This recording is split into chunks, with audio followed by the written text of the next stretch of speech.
Heavy Muscle Radio. Okay, our next guest, good friend of mine, been in the industry even longer than I have. He's the new co-host of Physique Star Radio. He's also an instrumental part of the new Myotropics company that Dr. Scott Connolly has started up. It's my distinct honor to welcome Vince Anrich to the show. How you doing, Dave? Glad to be here. Vince, you've reinvented yourself way more than I have in this industry. Oh, well, I guess you have to, right? Yeah, you're like Madonna. You're like the Madonna of the supplement industry. Oh, man. Never heard that one. Talk to us a little bit. For people who don't know who you are, tell us how you got started in the industry, because you've worked for pretty much everyone.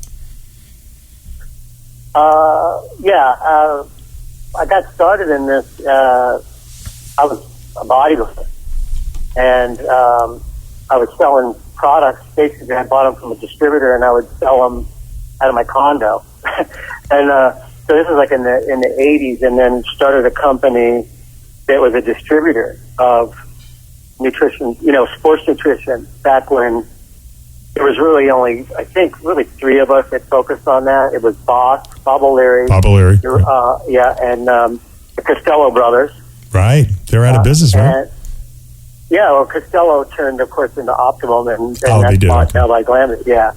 So, and then the other distributors were selling, vitamins, herbs, all that stuff. So this whole idea of being a sports nutrition only distributor kind of came around in the mid 80s, 85, 86 maybe. And so from 88 to 92 right before Metric started, I was a distributor. Our big brand was Twin Lab, right, and Weeder. And, that turned into my relationship with Weeder. And so then I went to, I worked for Weeder Nutrition for a couple of years as a vice president of sports nutrition. And then, actually at a trade show, my wife met Dr. Connolly. It's something like, hey, does your husband want to move to California?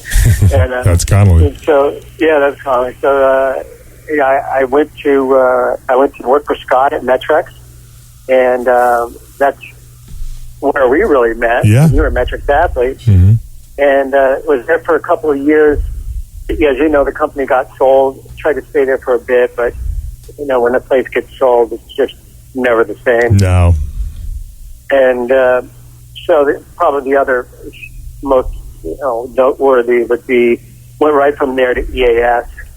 And EAS had sold 2/3, Phillips had sold 2/3 to an investment group, and they wanted to make sure that their health and fitness side of the business didn't fall apart right away. And so that was a great opportunity. I got to go there and write the supplement review, the 4th edition. And did they even listen to you? Any of your recommendations? Well, it was a very unique situation because I knew what they were up to. I knew what they wanted to do. They wanted to blow the revenue line up and basically sell it again. And, we got a lot of things done on the health and fitness side, but we didn't get any resources in comparison to what they were spending on everything else. The management there had big dreams of mass market, like all these companies did.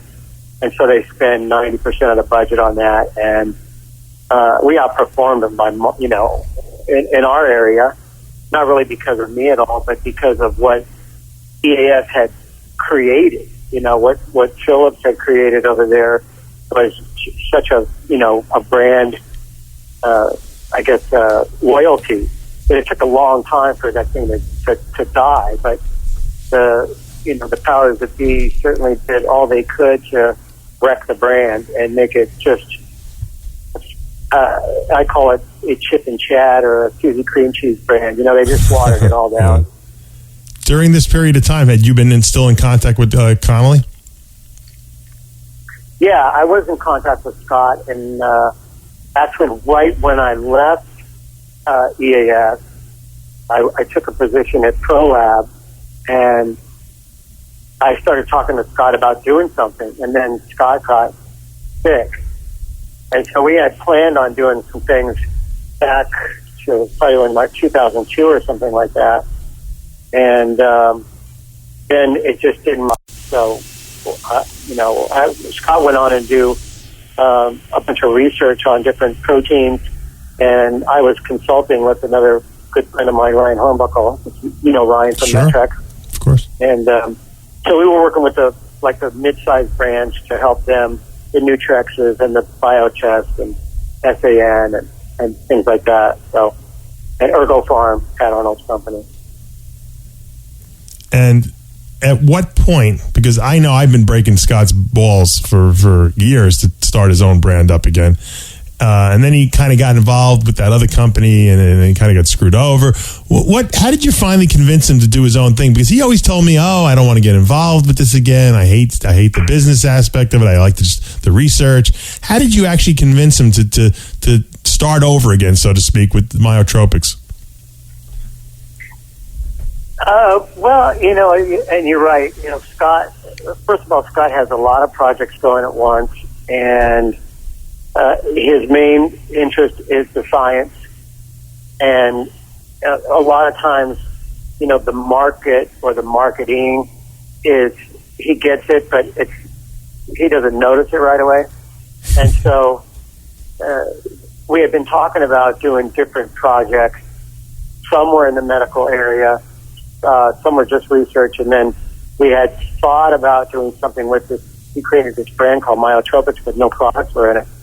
And so then it was last Olympia, last September. I think I already told you this. I was walking around the show, and I was like, okay, it's here. Physique is here. That's a market that we understand, meaning that's what I've done. And Scott's the perfect guy to deliver products for these guys because they want to be lean and muscular, and so it kind of clicked with Scott that this is a place to do it, and these athletes are serious enough to need the product, and I think aspirational enough to motivate other people to go, hey man, this is pretty cool. And Scott's always looking to grow the market for weight training and people who are going to watch their nutrition. And I think this looked like a great opening for him to not only sell to the people that are serious, but maybe get away from the super hardcore bodybuilding, which can start looking a little funny. The funny thing is, I think Scott gets it. He also knows if you market to the people who want to get lean and put muscle on, the bodybuilders will invariably use your products anyway. So you kind of get both. You get two birds with one stone, so to speak. Yeah, I mean that's really the bottom line is, and going back to all the different companies and the consulting with these big brands, small brands. The big lesson is that you can only be good at what you focus on, and so the market for the supplements are really actually trained. There's in my view, there's no such thing as mass market. I mean, come on, those people don't work out hard enough to even care. They're in and out, maybe right. At best, and so you really have to focus on the people who are going to do the work. And from there, you can get other people. You'll go up the chain with the guys that want to be bigger and bodybuilding to the nth degree, and you'll get other people going, I never thought about weight training and maybe taking a nutritional product, like a meal replacement or something, but wow, I'd like to look like that. And so right. It's really kind of the perfect thing. I agree with you 100%. I think that, probably more people out there would rather look like a men's physique competitor than a bodybuilder, and probably a lot of people don't have the genetic potential to look like necessarily like a professional bodybuilder. So the men's physique is a more attainable look, and I think that it's a good division that they brought into the sport because I think it's going to attract a lot more people that otherwise might have not gotten involved with the whole bodybuilding industry. So And really, the market is untapped. No one has really been the champion, so to speak, in quotes, of course, the champion of the men's physique world. And I think the fact that Scott Connolly, yourself, and Myotropics is going to get involved. I know you guys are going to be giving out some contracts as the year goes on, and giving out a lot of opportunities to showcase these guys. It's a phenomenal thing. And I think the brainstorming that you and I did as far as launching this radio show, Physique Star Radio, is also going to be another way on a weekly basis to not only cover the sport of men's physique, but to showcase not just the men's physique competitors, but all people out there, whether they be celebrities or regular Joe Blow, who want to go to the gym to put muscle on and lose body fat. Yeah, that's 100%. I mean, one of the things that another person asked me about, like, what's the difference between this bodybuilding thing and the physique? It's like, and some of the people were like, oh, the physique might be like a watered down version of bodybuilding. I'm like, okay, well, so you've never tried to get an inch on your arms, and you've never really done a diet. Yeah. So you don't get it, okay? These physique guys are going to bust their ass, okay? There's no question about it. It's not like the softer side of fear. It's damn hard. Right. And so, if you go back to the day when guys that maybe couldn't be the big guys thought they can compete, like Zane versus Arnold, right. I think you're going to bring that back. They're not going to be on the same stage. There'll be physique versus, a guy who competes in the bodybuilding division. But now, a guy who thinks he could look like a Zane could actually have a place to compete. And I think that's awesome. And nutrition becomes a much more important component of what these people are doing, because the drugs become pretty much a non-issue, because it's the aesthetic look that they're looking for. So your nutrition is going to be super important, and I love the fact that Connolly's taking his new products towards that goal. What's this Physique 2.0 product all about? I talked about it with Scott on the Heavy Muscle Radio Show last week, but I want to get your take on it as far as it relates to just everyday man and the people that are competing.